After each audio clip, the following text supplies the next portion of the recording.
Every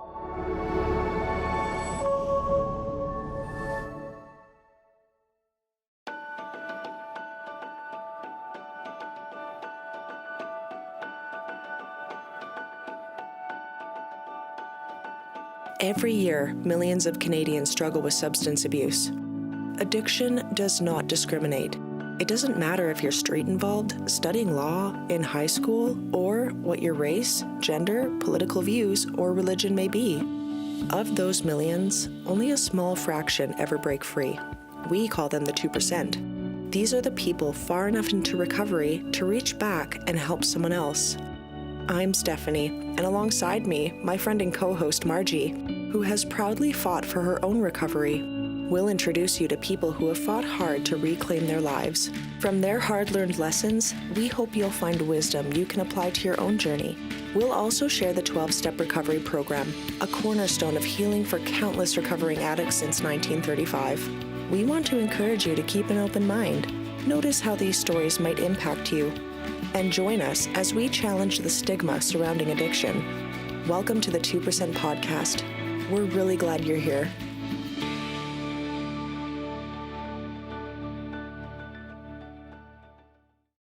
Episode 2. So welcome to the 2% Video Podcast. We are on episode 2. We're very excited to be here again, and we're excited to have our guest, Scott. Thanks for being here. Thank you for having me. Yeah. So, how do you feel about being on a podcast? I feel good. First time. Mm-hmm. Yeah. First time for everything, I guess. Yep. Yeah, I'm excited. Yeah, I've shared my story quite a few times, so this will be sharing my story with the camera, I guess. Yeah. Because anytime I've ever shared it before, it's usually where it's no recording devices are allowed. Right. Yeah. So that must be a little. Is that a little? I want to say off-putting or daunting. No. No. No, not at all. Yeah. The nice thing about this is it's a conversation. Yeah. Yeah. In front we're just chilling, having coffee, man. Yeah. Yeah. 100%. Yeah. Black coffee. I'm trying to live healthy and not eat sugar. Good for you. Good for you. Well, I can't. Yeah, it's been good though. I mean, I have honey in mine. That's where I'm like, I'm healthy. Yeah. Like freaking dump truck of honey in every cup of coffee. Right. It's a natural sugar. Yeah. It's funny when you start weighing stuff, Yeah. you know how much actual calories and stuff is in it. Oh my gosh. Don't weigh your honey. Note to self, don't weigh my honey. Don't weigh your honey. You broke the scale. No. So let's dive in and just share a little bit about what brought you to recovery. I think what brought me to recovery is just having enough of being sick and tired all the time. You know, actually, what really changed my perspective was when my granddaughter was born. Yeah. And I'm sure you'll ask me about that too, but that's one of my biggest things that broke me was not being able to see her when she was first born. I wasn't able to meet her because I was in like the grips of active addiction. Right. So, you know, and I've got 2 daughters and I share about this lots, right? They weren't enough. You know, it's funny how addiction works, you know. But when Oakland was born, yeah, I really, every time I talk about her, yeah, it's a big deal. How old is she now? She's 3. Wow. Yeah. And I almost got 3 years clean, so. Yeah, you do. Yeah. Yeah, so that was, she was like, I don't know, just something when I first got to meet her, right? It was just enough was enough. And I actually in July of 22, I had bilateral hip replacement as well. Oh, wow. So I lived in chronic pain for, I think it was close to 10 years. I always use that as an excuse, right? I was gonna say, is that kind of what kept you using? Or? Yeah, well, it did keep me using, right? Because I was in constant pain before. Like I couldn't sit down like this for any amount of time, and when I did sit down, I had to pop my hip back in. Wow. It was like bone on bone, so Jeepers. that really helped too, right? You know, I remember the day that I woke up, and because after my hip replacement, obviously I still was on medication, and you know, and unfortunately that wasn't even enough. I was still, you know, as soon as I could get on the crutches, I remember like on crutches trying to get to the dealer's place, right? Yeah. You know what I mean? So, but you know, once I realized I didn't need to use to combat the pain anymore, right? So did you find that when you cleaned up that you realized how much of an excuse that really was, and how 100%. it actually got better maybe a little bit without using? Yeah, 100%. Well, it got better, right? Not only in physically, but emotionally, mentally, spiritually. Yeah. Right? It all got better, you know, just, right? And being able to hang out with my granddaughter before I went to treatment, you know, like they would trust me to go to Walmart, and I got to hang out with my granddaughter, Wow. you know? So I built that trust before I even got really into recovery. Right. Right? I didn't know anything about recovery. Right? Okay. You know, I grew up with addiction prevalent in my life for all of my life. you know? Okay. So it was tough. Right. So like around you, there was family members that were Oh, yeah. struggling with addiction, and friends, and I'm sure like the groups that you hung out with struggled as well. Oh, yeah, for Yeah. sure, 100%. And it's all like the people, places, and things, right? Yeah. I had to get away from all those things in order to find a new way of life, right? Yeah. You know, I remember my earliest memory, it was always like grandpa was loaded, right? Mom was loaded. You know, I never grew up with a dad, so my mom was kind of my thing, right? And any dad that I did have, they were abusive stepdads, right? Towards Yeah. her, towards me, right? So, Right. And that was your normal. yeah, Right. that wasn't normal. Yeah. And that's kind of what led you to Well, so 100%. using and 100%. And I was, learned, right? yeah, I've shared about it before. You know, my mom was the first one to give me my first drug. Wow. You know, I remember like at 10 or 11 years old, oh yeah, he can have a beer, he can have whatever, right? Yeah. You know what I mean? So, yeah, it was tough. Yeah. You know? So at what point did you realize that you had a problem? I knew I had a problem for a long time, but it was the willingness to do anything about it, Right. right? Yeah. You know, I knew that I was lying. I knew that I was stealing. You know, I knew I wasn't being a good person, going against my morals, my values, my beliefs, right? You know, even instilled into me, I still got taught not to steal, right? But, you know, seeing that, I guess, growing up, it was okay, right? You know? So it was kind of like, I don't know, just knowing that I was a better person. And I didn't know how to become a better person, but I learned from other people, right? Yeah. Yeah. So did that start with you asking questions to other people, like, I need help, how do I get help? Honestly, I went to an addictions counselor Oh, okay. in Whitecourt where I lived. Yeah. And I remember I actually talked about it in the essay I wrote for school, the stages of change, right? I was in a pre-contemplation stage for a long time, you know, like, do I have a problem? Do I need it? When I was able to sit down with her and get that on paper, you know, and she asked me, like, what's the pros and cons of going to treatment, right? Because I told her I had a problem. Like, I admitted to her that I had a problem, right? And she's like, well, we could work together over the next year, and you could probably go to treatment for 3 weeks and get exactly what we'd get out seeing each other for the next year, every couple weeks, right? So I put it on pros and cons on paper, and, you know, and before we even got halfway done, I'm like, I need to go to treatment. Okay. Wow. Eye-opening. Yeah. Is Yeah. that kind of when you decided to go to treatment, or did you keep going for a while? Like, No, that's kind of when I decided to go to treatment. so how long before that did you really know, hey, this is probably a problem for me? Like, was it years, or was it just like you didn't really clue in for that many years until that moment? And that's a really good question, because honestly, you know, like, I knew that I was burning my life to the ground. Yeah. You know, I knew that my daughters didn't want to be around me for a long time, you know, and I used actively for 10 years every day, right? And it was just, and the way it goes, right, I was just using so I didn't have to feel, right? And if I stopped using, that's when I'd have the sadness. Or if I ran out of drugs, that's when I'd have the anger, right? So that's all I felt was anger and sadness, Yeah. you know, for a lot of years. Yeah. Yeah. Yeah. Till you start unpacking that crap Yeah. piece by piece.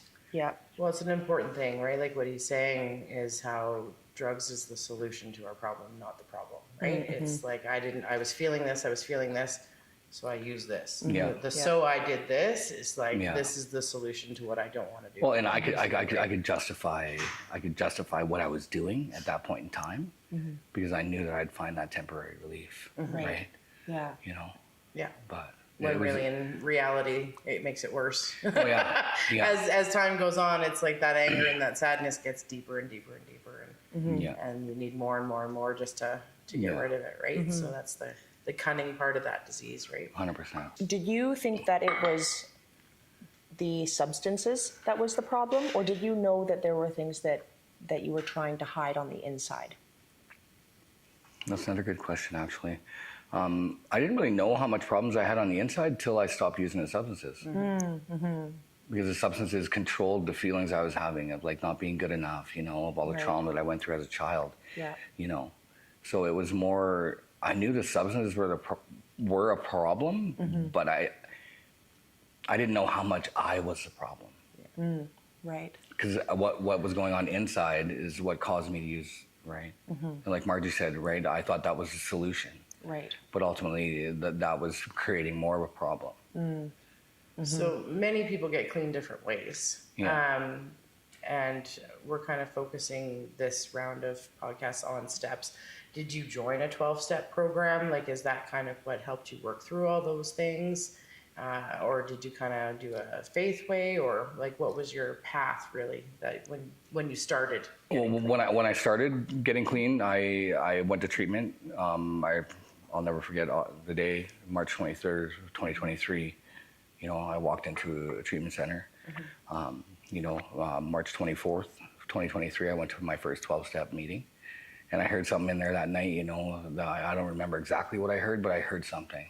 And I seen something. I seen hope. You know, I seen people joking and laughing, right? And you know, I wasn't one of those people that thought everybody was lying, because my whole life I thought people were lying to me, right? And I just seen I seen people enjoying themselves, right? And I remember there was a member that shared there that night, you know, and he was a little aggressive, you know, but I think that's what I needed to hear that night, you know. Because after that, you know, I'm a member of a 12-step program, to answer your question fully. Yeah. You know, I've worked a set of steps, you know. I've got a sponsor. I sponsor other men, you know. So that has been a huge part of my recovery. And the steps, like when you put the steps into context with your recovery, how much of that weighs in on that recovery? Like, for those that don't do that way, like there's different ways, right? Like Well, yeah. Saying, so how much weight do you think step work puts on healing and working through the emotions that we don't want to feel? Yeah. and I can only relate to what it did for me. Yeah. Right? Working those 12 steps in order, because they're put in order for a reason. You know, I was able to have a relationship with the God of my understanding, you know, which is 2 and 3, right? I was able to learn about myself, right? In 4, 5, 6, and 7, you know, and I was able to make amends to the people that meant the most to me, right? And 8 and 9, and then, you know, 10, 11, 12 are maintenance steps, right? Every day I take an inventory. Step 10, I take an inventory of what I did. Did I hurt myself? Did I hurt anybody else? And the biggest one was, I mean to myself today, right? Because when I start talking mean to myself, that inward expression is going to turn into outward expression in a hurry, right? Yeah. You know. And then, you know, 11, I've got conscious contact with the God of my understanding today. And I am a faithful person as well. You know, we have that spirituality and that faith, you know, and I know that hope that I found in that first meeting, you know, turned into faith from other people's experiences, right? And today I have trust. I have trust that the God of my understanding wants the best for me, right? Wow, that's amazing. Yeah. So, when did you discover the God of your understanding? Steps 2 and 3. Yeah. Well, step 2, you know, and the funny thing about step 2 as well is it doesn't say I came to believe in a power greater than myself. It says I came to believe that a power greater than myself could restore me to sanity.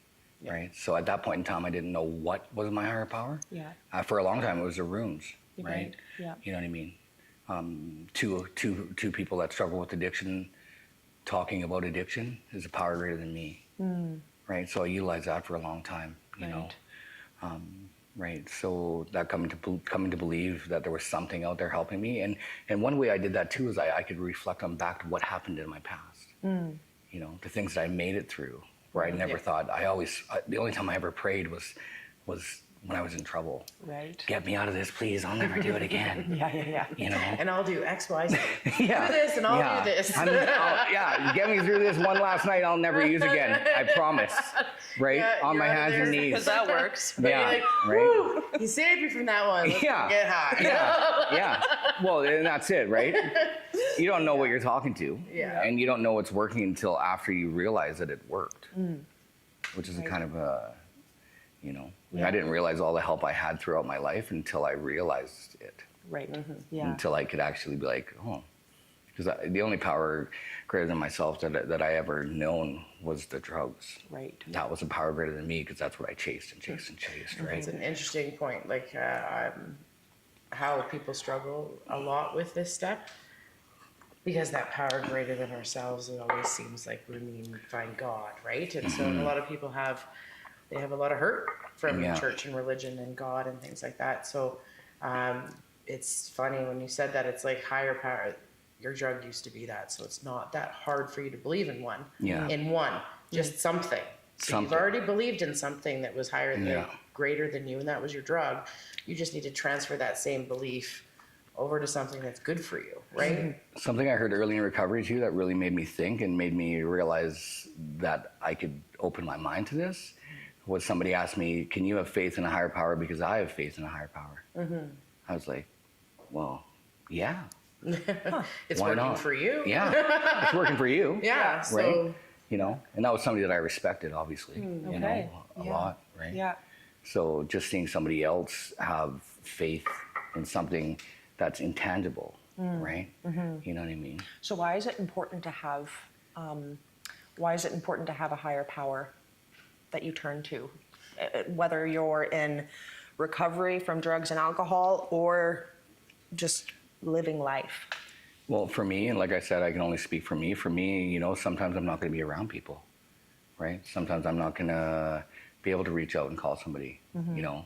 But I can sit here and close my eyes and have contact with my higher power right now. Right. Right? Yeah. You know, and that's that trust thing. You know, like I trust that my higher power is here, and you know, and ultimately, I think if I didn't have a higher power, you know, because I know that some people do struggle with finding that higher power, you know, and some people do that 1, 2, 3 cha kind of thing, you know what I mean, and never kind of get through anything else because they're struggling with that 2 and 3, right? Yeah. You know, but for me, it's super crucial that I believe, and then 3 is like turn my will over, because some people say my best thinking got me into the seat of a meeting, of a 12-step meeting, or wherever the case may be, into treatment, you know. yeah. Right. I don't agree with that. My worst thinking Yeah. got me into the rooms. Right? Yeah. Because my best thinking would have kept me away from that. Yeah. You know, Right, but at that point in time, But in active right? addiction, your best thinking is not. Well, because it's focused. Yeah, it's so focused Getting on and one using thing, and right? finding ways to get more. Right. Right? Yeah. You know what I mean? So today, right, and like I said, you know, that hope turned to faith, and that faith turned to trust. Right? And it was by working the steps. Wow. How have these steps changed you and your life? Well, yeah, that's a loaded question. How long did we go? You know? 2 minutes. No. And honestly, 30 seconds, go. honestly, it's changed my entire being, my entire way of thinking, my entire way of acting, treating others, right? 100%. Yeah, honestly, like your question was how the steps changed my life. The steps changed my life 180 degrees. Wow. Yeah, That's amazing. yeah. Yeah. Oh, it really has. Like honestly, I don't like to think about the past, but I would not be, you know, even sitting on anything about inactive addiction or something like that. You guys wouldn't want to be around me. Like I've totally changed the person I am. Wow. You know, and it's not just, you know, it takes work.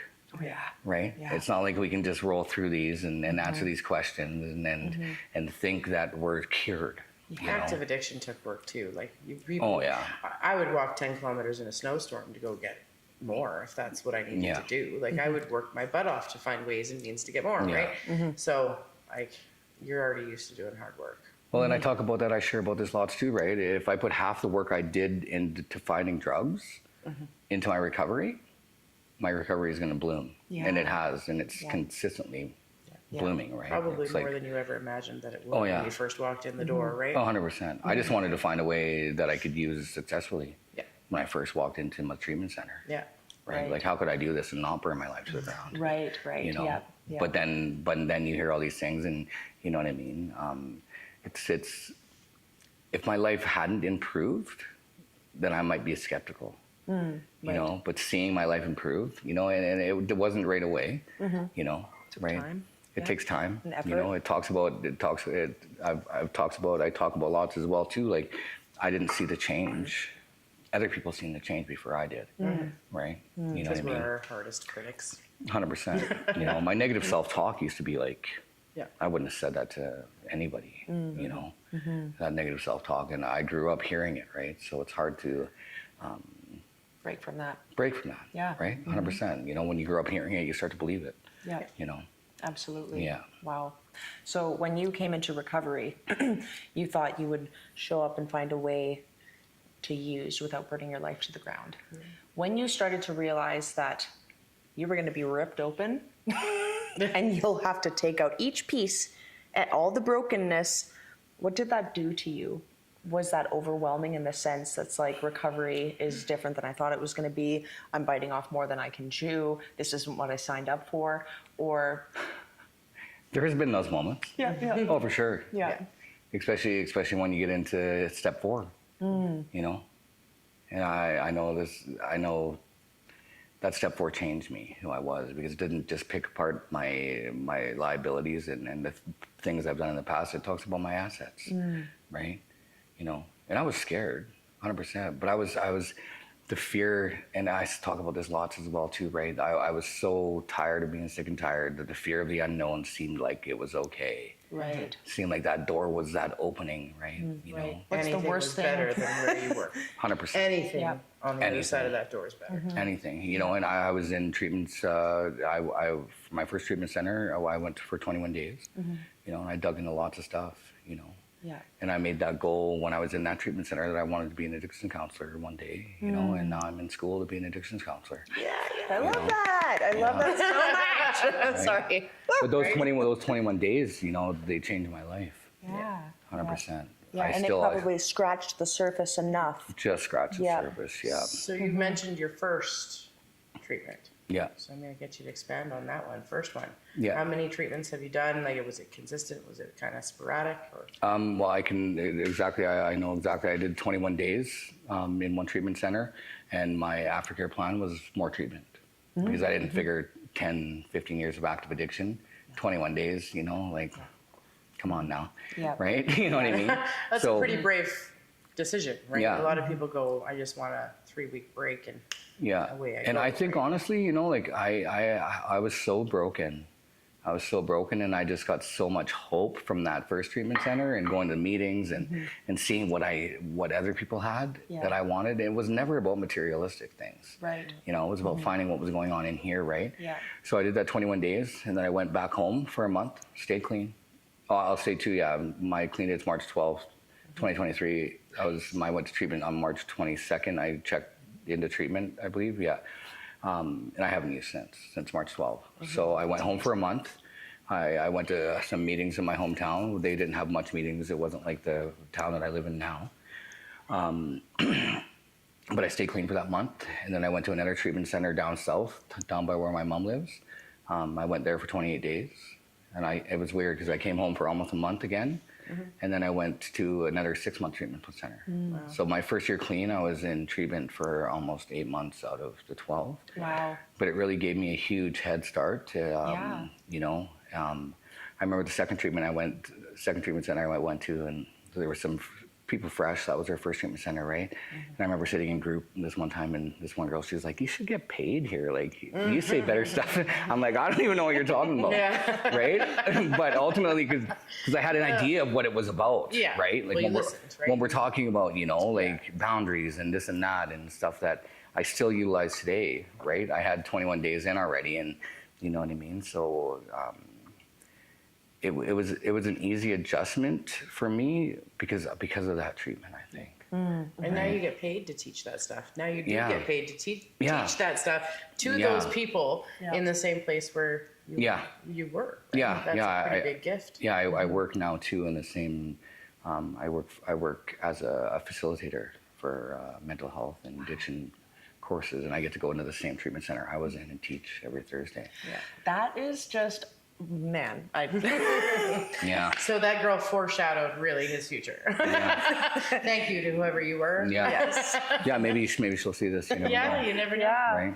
Yeah. Wow. Yeah. That, and I can only imagine what it does for you to look back you know, and to see how broken you were, Oh, yeah. to see where you are today. Like, if you were to tell yourself that you're most broken, that you were going to be sitting, talking about that you're going in for addictions counseling, that you're working, helping with mental health and addictions, and you have sponsees, and you're talking about all this on this podcast, Yeah. I think you probably would have just No. like asked out. Commit Yeah. me now. I've lost my. Yeah. Yeah. 100%, right? You know, and we talk about that lots too, right? To write down what your goals and aspirations is for a year and guarantee that you'll surmount them by leaps and bounds, right? Yeah. And I really did. I never wrote down what I wanted to do, but it was all up here, you know? And we teach about, you know, like goal setting and stuff like that. So I can facilitate about that, you know, but the goals that I wanted to set, I've reached some of them, right? Yeah. Yeah. You know, those short-term goals, right? I have short-term goals, right? I have long-term goals, but the more short-term goals that I succeed in, the closer I get to the long-term goals, right? Right. Yeah. You know, I'm not looking at 2 years from now when I've got a diploma in addiction counseling, you know, I'm looking at today, do I have this assignment due tomorrow? Yeah. Which I do, actually. Yeah. What A are the reflective things that are journal. going to move me Yeah. toward Yeah. the long term? You know, and we talk about it lots, right? Sometimes it's 2 steps forward, 1 step back. I'm far from perfect, you know, but if I'm moving in the right direction, if I do slip or stumble or get hurt or something like that, it goes on, I'm moving in the right direction still, right? Right. Yeah. And I love But you that. only have to do it one day at a time. Yeah. Like, I think that's the big key Yeah. in recovery. It's like, I don't have to do this for the next 60 years. Yeah. I just got to go to bed tonight. Yeah. And then you're not so overwhelmed with Yeah. all of the different things on our plate, right? No, I like how you brought that up too, because when I was in my first treatment center, I was on the phone with my mom, like, I can't do this. Yeah. You know, talking to my counselor at the group counselor, like, I can't do this for the rest of my life. She's like, what do you mean for the rest of your life? Like, all you have is today, Yeah. right? We talk about is just for today, right? What am I going to do today that's going to get me to tomorrow? And what worked yesterday might not work today. Right. Tomorrow's never Right. promised. Yeah, 100%. Today might be the rest of your life. Yeah. So just worry about that one moment. Yeah. Right? So and I got to bring up your tattoos on your hands, the new ones. Yeah. Just stay. Just stay. And talk a bit about that. Can I just like Love it. love it? Yeah. that. Well, yeah. I don't know. Thanks. You're welcome. You know, I honestly, at the 12-Step Fellowship, it's always keep coming back, right? And we talk about keep coming back, right? Because we want people to keep coming back. No You know matter what I mean? what. Yeah. No matter what. But I see people out there that are going in and out and going in and out. And I've lost people in my life, right, that didn't keep coming back because they died. Yeah. You know? So when everybody was saying keep coming back, I just started saying just stay. Right? You know, and I talk about it lots, right? If you just stay, you know, you're not going to die. Yeah. From drugs anyway, right? You know what I mean? Friend of mine I was talking to him the other night. His brother was 6 or 7 years clean, and had a bad day and decided to go use, and he died Yeah. because he thinks he can use like he did 6 The years Yeah. ago. Well, and that's it, right? And nowadays everything's got bad stuff Yeah. in it. Not that drugs were good stuff, but you know what I mean. Yeah. Yeah. But No. that one time, They're more lethal and than they ever 42 have years been. old, and he's gone. Yeah. One night, Yeah. and you Yeah. didn't get the opportunity to come back, right? So, Yeah. Yeah. So I really push on to just stay, and I got this tattoo to remind me yeah. as well, right? I need Yeah. to stay. You know, I don't need to try it out again. I don't need to. Nah. Yeah. You know. Yeah. What you have today is Yeah. so much more valuable. And that's the thing, right? Too. You know, like what I have today is, I've got peace in my mind and love in my heart. You know what I mean? And I'm okay with who I am today. You know, and I can treat other people with love and kindness, Yep. right? I don't know. Neither one of you knew me back then, but you know, I wasn't a very nice person, right? So that just stay reminds me that this is right where I need to be. And my sponsor says it all the time. Yeah. You're exactly where you're meant to be. Good or bad. Good or bad. Good or bad. Yeah. Even on those bad days, you're right where you're supposed to be. Yeah. Yeah. And I believe that For a now, right? reason. And I've got trust in that. I trust in the process today. You know. So out of all the suggestions that you kind of hear in recovery from every different avenue, treatment centers, 12-step meetings, sponsors, sponsees and stuff, out of all of those suggestions, what do you think is the most important one? For me, again? For you, for you, what worked the most out of, like, because there's multiple suggestions, right? And Yeah. so I'm just wondering, because there's the steps, there's the sponsor, there's the service work, there's Yeah. meetings and stuff like that. So I know that they all kind of, you need to do them all, but Yeah. at what point, like which one of those really seemed to keep you and engaged and wanted to stay? The one, and it goes back to the steps. Yeah. Because if I'd have just, sat in a meeting, right, didn't get a sponsor, didn't work the steps, I wouldn't be the person I am today. The steps has truly changed me from the inside out.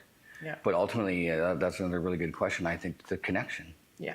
right? The reaching out, finding like-minded people.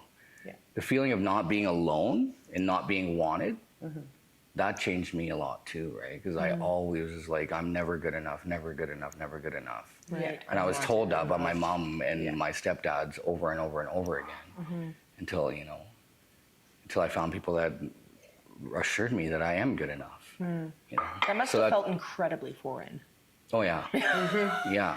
And like Yeah. I can relate to that, uncomfortable. right? That first day where you wake up and you're like, I kind of love myself. It's like, whoa, Yeah. what just happened? Yeah. 100%. Who am I? Now, is that where self-sabotaging thoughts want to creep in? A little bit, yeah.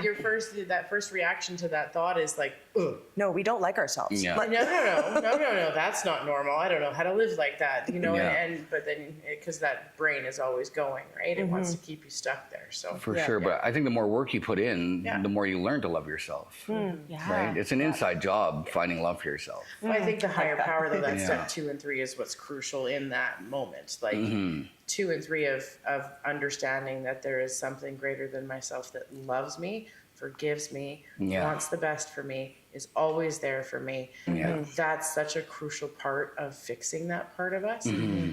So it's one of my, like those 2 steps are my favorite steps. I would Yeah. say. Like every step has its thing for me, but Yeah. 2 and 3 are like the ones I hold dear to my heart because they're the ones that if people just get, the rest is so Yeah. easy. Yeah. For The sure. rest is so easy. It's still work, but it's so much easier. Well, it too talks about you don't have to figure out what your higher power is, besides the fact that it's loving, caring, and it wants the best for you.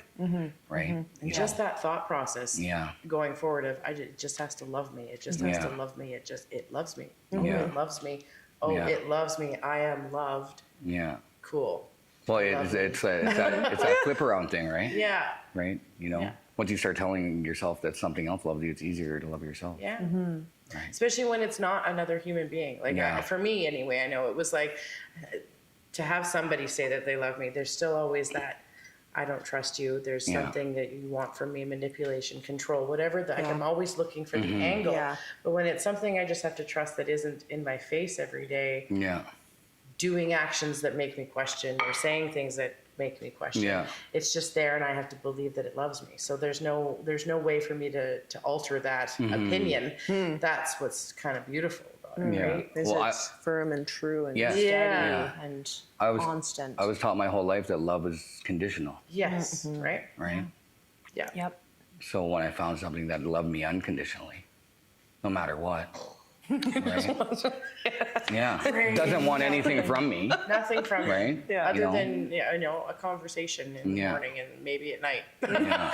Just say, hey, Bob, Yeah. what's up? Well, that's the first. Right. Ultimately that's the first thing, and that's what I found in the beginning of step 2. In the first section of step 2 is hope, Yeah. right?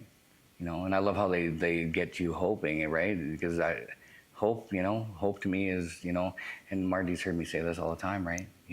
When I first walked into treatment, my 2 or 3 days in, hope to me was hold on, pain ends. Oh yeah. And Margie knows I'm an Ackerman guy, right? Yeah. You know what I mean? So what hope turned into for me, how I found more hope was hearing other people's experiences, Yeah. Right. right? Wow. And now today I find hope in helping other people every day, right? It's all That's about so hope. cool. Yeah. Yeah. It really wow. is, yeah. Yeah. Yeah. Yeah. And it takes, I feel like the lived experience you have and everything that you've gone through, you are exactly where you're meant to be. Yeah, no, 100%. My Yeah. my addiction counseling professor, she even said because I shared a little bit about the stages of change, like I talked about in my first assignment, because I just started in September, right?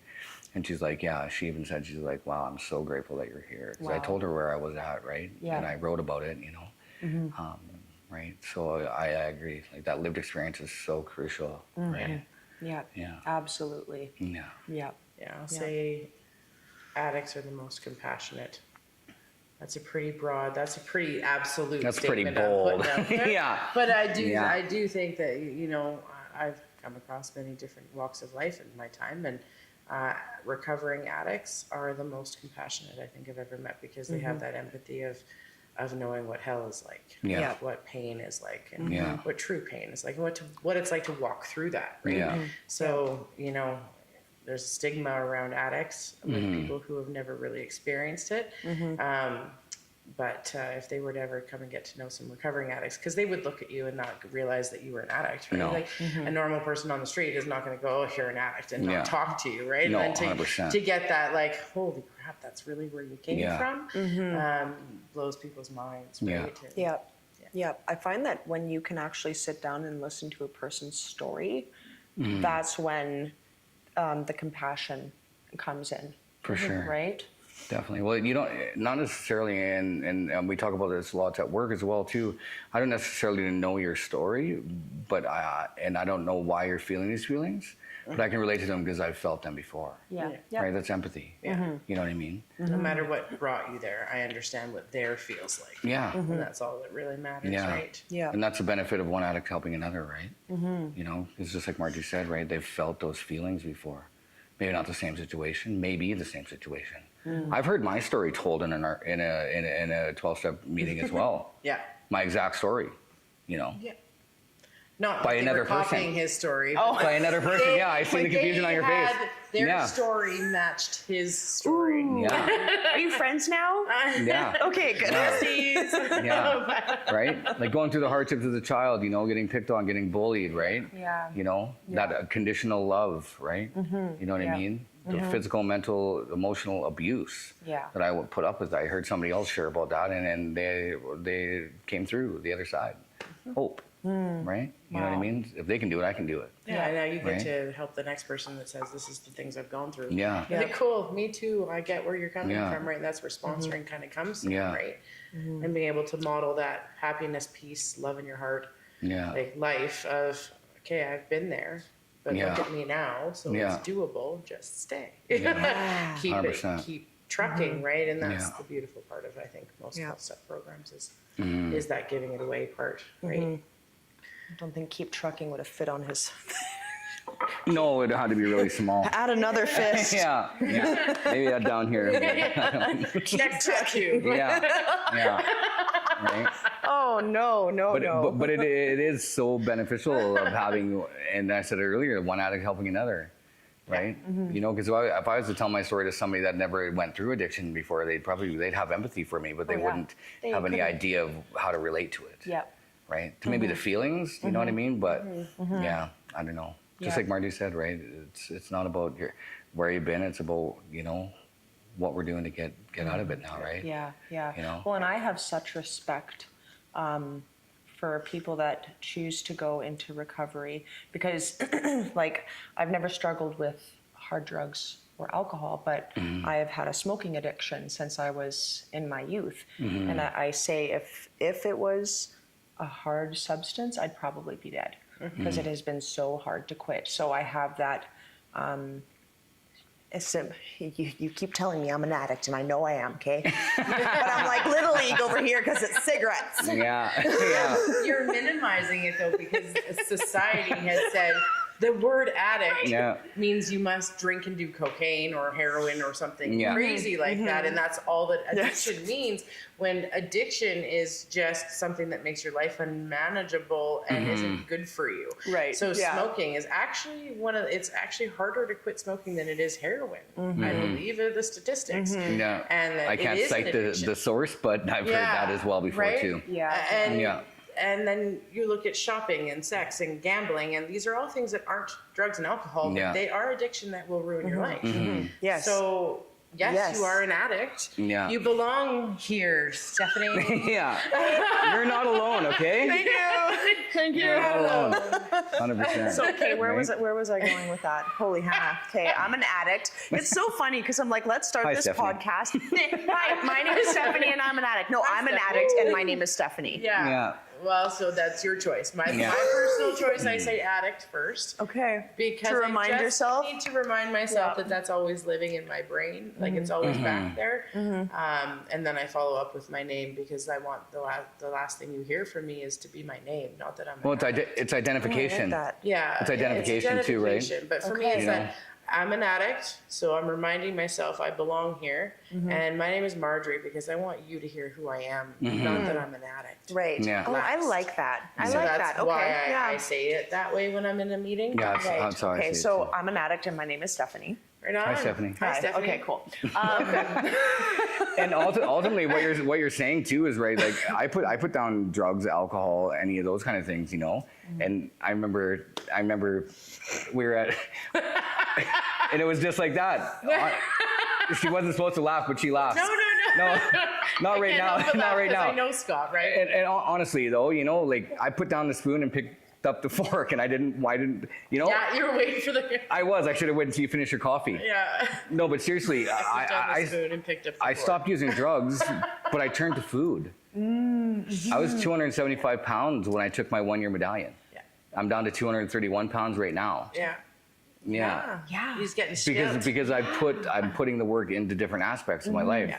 right? You know, Yeah. and I still vape. You know what I mean?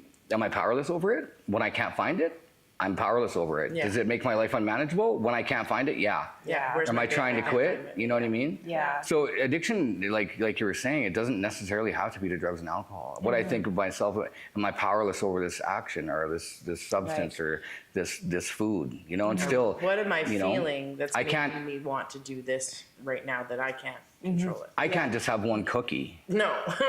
right? You know. Yeah. I got to eat a whole line of Oreos nowadays. Yeah. Right.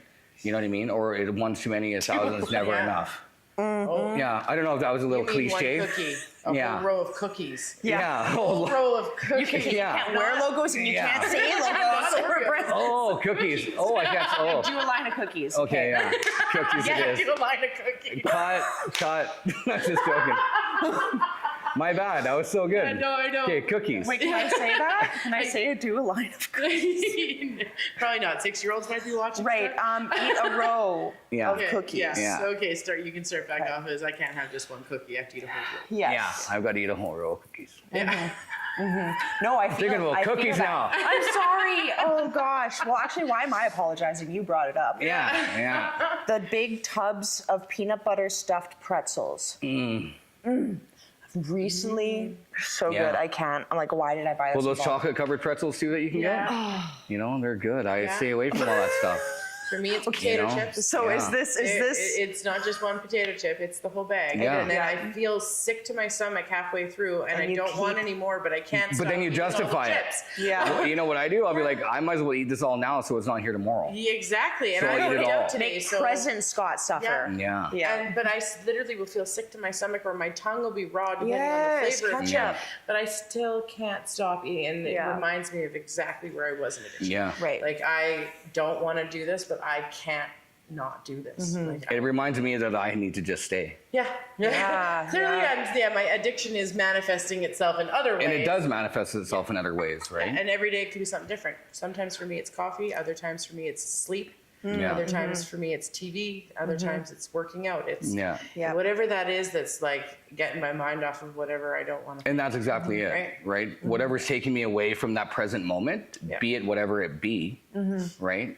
If I'm overusing anything, it's because I'm scared to deal with what's going on in front Yeah, of me, you're overwhelmed. Absolutely. right? Yeah. Sometimes that's how it works. And I mean, right? you know, part of this.